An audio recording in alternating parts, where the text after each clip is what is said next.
Deixem el menjar enrere, que encara és relativament d'hora. I una altra de les coses que no vaig fer quan vaig venir aquí van ser les mítiques cadires que tenim a la plaça central d'entrada de Fantasyland, i això serà el nostre següent objectiu. Mireu, aquí les teniu. Són les cadires voladores, tenen aquesta particularitat de que l'aigua balla al ritme de l'atracció. L'aigua va pujant i baixant en funció d'on està amb les cadires. I la veritat és que tenim ganes d'experimentar-ho.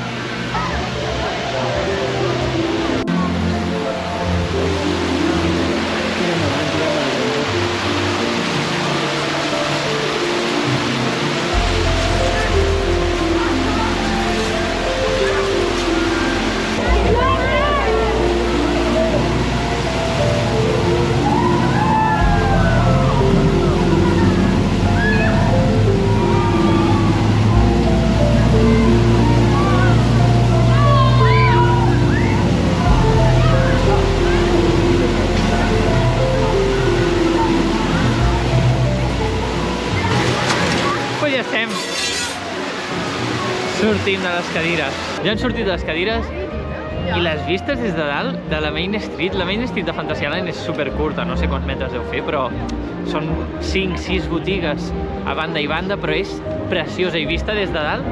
La veritat és que m'ha encantat.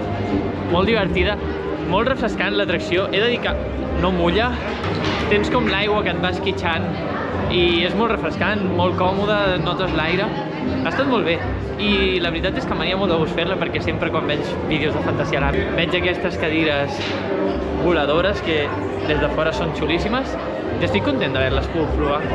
La veritat és que jo crec que l'avantatge de venir 2 dies a parcs així és que quan vas un dia et centres molt en muntanyes russes i en potser algunes majors, però ara que tens 2 dies tens la llibertat aquesta de, a part de repetir el que més t'ha agradat, doncs poder provar les de rides, poder veure algun espectacle o poder provar unes cadires voladores.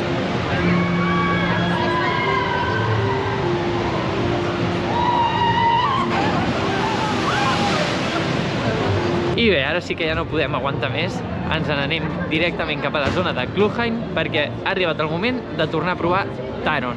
Tenim ganes de provar Taron en diferents posicions, així que la nostra idea és anar a pujar Taron a l'apartat de Single Ride, a veure si amb Single Ride no hem de fer tanta estona. No sabem quanta cua té, però la veritat és que avui el parc està bastant ple, així que jo crec que mínim 1 hora, hora i mitja hi haurà. Aleshores, què fem? Fem Single Ride. Single Ride és una cua més o menys especial, qualsevol persona pot entrar-hi, en la qual omplen tot el tren i en cas de que hi hagi un número imparell de persones, si van un grup, posen 3 persones. Queda un lloc buit, agafen la persona del Single Ride i la pugen. Per tant, és una fila molt més ràpida, simplement depèn de que quedi algun espai buit en el tren i puges. La fila aquesta avança molt més ràpid, així que anem a provar quan més ràpid avança i si això ens permet fer Taron unes quantes vegades.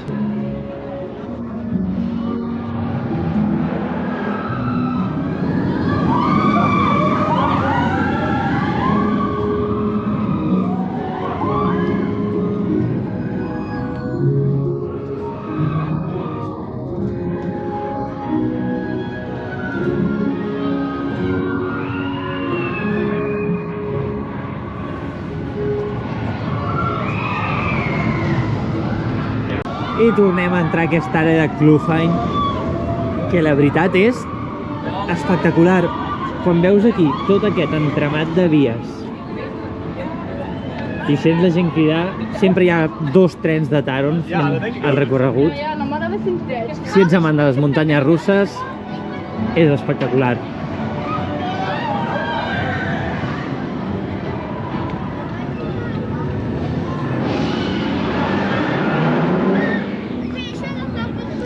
Doncs ja estem a Taron i, com us deia, Taron té 45 minuts de cua i nosaltres anirem a Single Ride.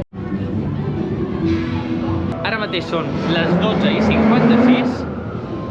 Anem a mirar quan més ràpid és pujar per Single Ride que fent la cua sencera. Doncs bé, fixeu-vos, són les 12:57, hem tardat un minut i això ja és l'entrada de Taron. Hi ha aproximadament unes 10 persones, normalment això implica uns 10 trens. Taron està operant amb 3 o 4 trens, així que no crec que tardem més de 10 minuts en comptes de 45. Si no us importa pujar sols a la muntanya russa, és algo super recomanable, us permetrà disfrutar molt més del dia al parc. I sortint de Taron, fixeu-vos, són, no sé si es veu, la 1:07. A les 12:56 estàvem entrant a la cua. En menys de 10 minuts hem fet la cua de Taron, hem pujat i hem sortit. I la veritat és que, com us deia, si no us importa pujar sols, utilitzar Single Ride us farà guanyar un munt de temps en les vostres visites als parcs. I anem a parlar-vos de Taron. És espectacular. Hem pujat a 6ena fila, el dia que li ha tocat 4a fila i a mi 6ena fila. I és que és espectacular, té una velocitat, com es creua, la muntanya russa que més vegades es creua entre si en el món. Et desorienta completament, veus vies i cases amb aquest estil medieval, viking, per tot arreu, i com va entrant i sortint de les cases cap a les trinxeres, com es creua.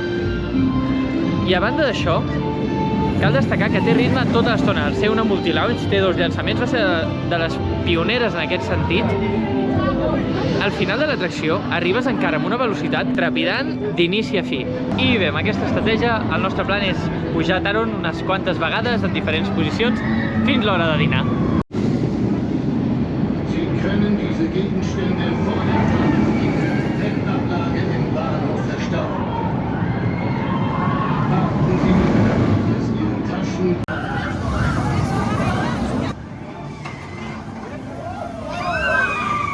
Doncs ja hem sortit de Taron i hem pujat 2 o 3 vegades i ha arribat l'hora, són les 2 aproximadament, així que anem a dinar i al costat de Taron tenim la zona de Xina, així que avui el que anem a dinar són uns noodles que tenim bastanta gana.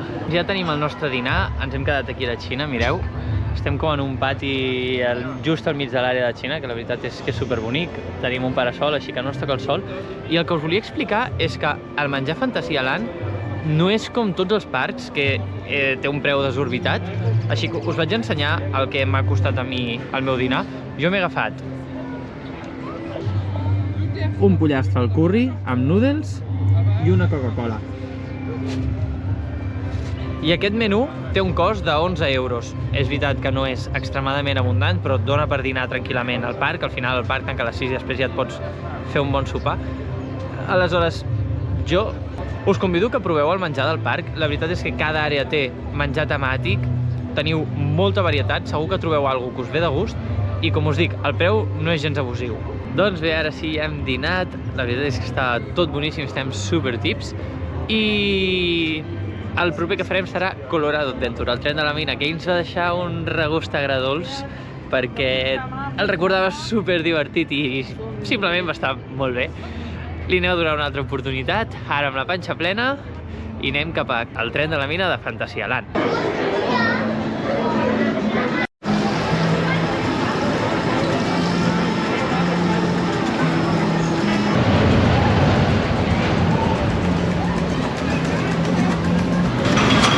Doncs ja hem sortit de Colorado Express, l'hem provat a última fila i ara sí, resulta que és una muntanya russa d'última fila.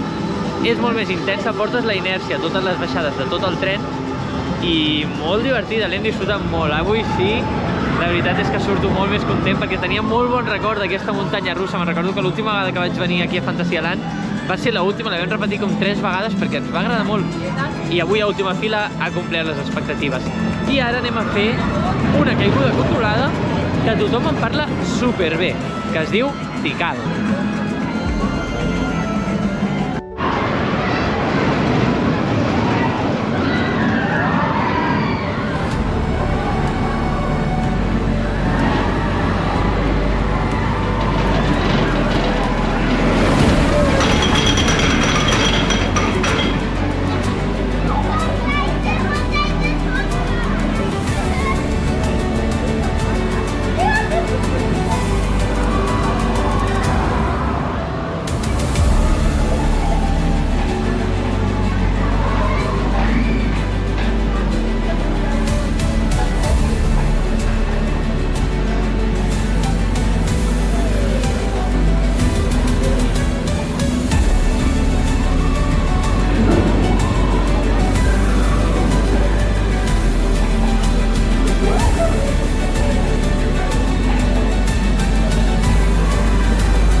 de Tikal, que no ens han deixat gravar ni posar la GoPro per allà, però bueno, hem gravat des de fora i és una caiguda controlada, ideal pels més petits perquè comencin a acostumar-se a aquestes sensacions i li perdin la por. La veritat, potser si jo hagués tingut això de petit, ara no tindria la por que tinc a les caigudes lliure. És molt divertida, el cicle és bastant llarg, dura 2 minuts i tens tot tipus de caigudes, des d'impulsos cap amunt, caus des de dalt de tot fins a baix, tens 7 rebots. La veritat és que està molt bé. I nosaltres, després de Tikal, sortim d'aquesta àrea i anem cap a Deep in Africa per tornar a provar Black Mamba.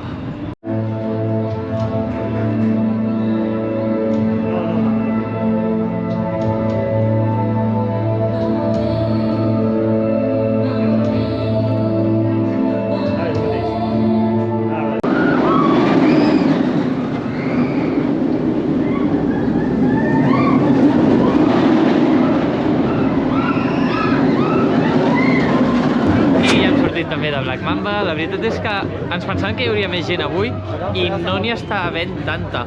Hem fet uns 20 minuts de cua aproximadament i l'he disfrutat més que ahir. Hem anat exactament a la mateixa fila, simplement ens hem canviat dels seients amb el dia, que he anat a l'interior i ha estat menys dolorosa i sobretot Black Mamba és molt intensa, té moltes forces positives, tota l'estona està entrant per trinxeres, també està molt bé la sensació de que vas a xocar tota l'estona amb tot l'entorn, tota la decoració, totes aquestes trinxeres, molt divertida, molt intensa, una de les millors invertides que he fet, la veritat. I ara anem a repetir també algo que a mi ens va agradar molt, una tonteria com una casa, que és el walkthrough, el camp aquest d'aventures, que simplement consisteix en caminar i esquivar obstacles. Va ser molt divertit, així que anem a repetir-lo.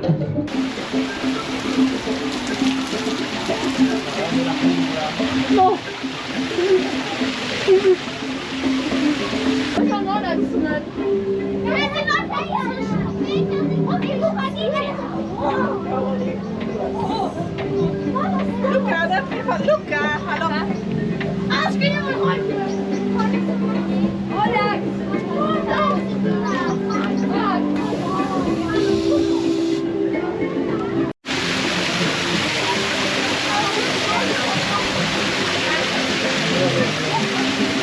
Tornem a baixar per les escales.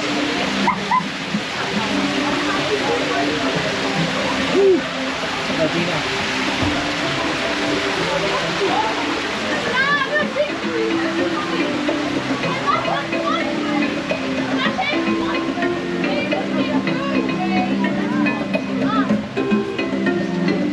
I hem sortit del walkthrough de Deep in Africa, hem sortit a l'àrea de Berlín i ara sí ha arribat l'hora d'utilitzar el Fastpass de Fly, un dels beneficis que tenim per allotjar-nos en aquest hotel. I és que per cada dia que passem a Fantasyland tenim un Fastpass. Nosaltres ahir no els vam utilitzar, ens els vam guardar, així que ens dirigim a l'entrada de Fastpass i ens estalviarem tota la cua.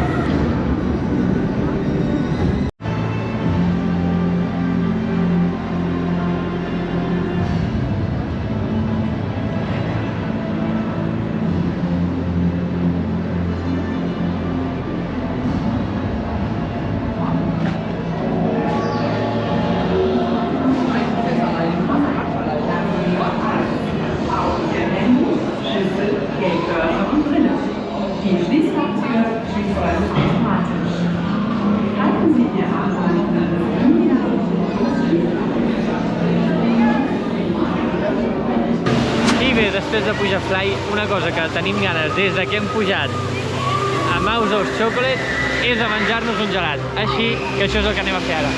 Anem aquí sota, que hi ha els millors gelats de Fantasyland. Doncs ja tenim el nostre gelat aquí i com us deia abans, a Fantasyland les coses no són exageradament cares. Un gelat d'una bola, 2 euros. En el nostre cas n'hem agafat 2, un de brioix de canyella i l'altre és stracciatella, que és el meu gelat preferit. M'ha costat 3,80 €.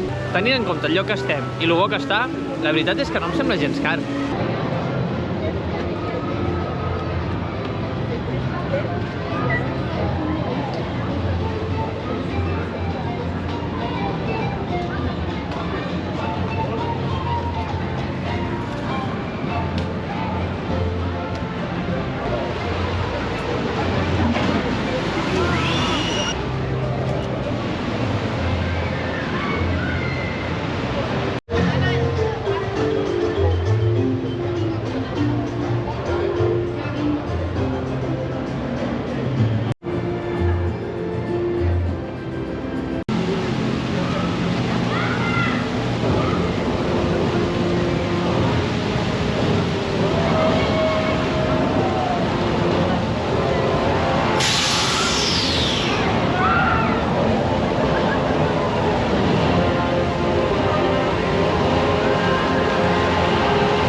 I bé, ara sí que ja més o menys tenim el parc fet, ens queda una horeta i mitja aproximadament perquè tanqui el parc, així que anem a repetir el que més ens ha agradat i ja ens veurem a la sortida del parc. Ahir quan vam sortir de Chiapas vam sortir empapats i vam designar-nos a canviar, però també volia explicar-vos que normalment en tots els parcs temàtics també trobem aquests aparells que bàsicament són un secador on posa, en aquest cas valen 2 euros, n'hi ha de més cars, més barats, on tu puges i et surt aire calent. Nosaltres els vam provar una vegada i tampoc és que ens seguessin gaire. I fins aquí el nostre dia a Fantasialand i per tant la nostra visita a aquest magnífic parc. Hem pogut repetir Taron, hem pogut repetir Fly, la veritat és que ens pensàvem que seria un dia amb molta més afluència i a mesura que ha anat avançant el dia tampoc hi ha hagut tanta gent. I anem a parlar de Fantasialand, aquest parc que em té enamoradíssim, la veritat. A nivell d'atraccions no té absolutament res de bulto, tot el que té és classe mundial. Té Taron, una multilaunch coaster d'Intamin que va donar el tret de sortir a muntanyes russes com poden ser Velocicoaster o Tutatis a Parc Astèrix. Trobem Fly, la primera i única flying coaster amb llançaments i que a més és la flying coaster més llarga del món. Tenim Talocan, que és el millor top spin del món. Chiapas, el que per mi personalment són els millors troncs, són extremadament divertits.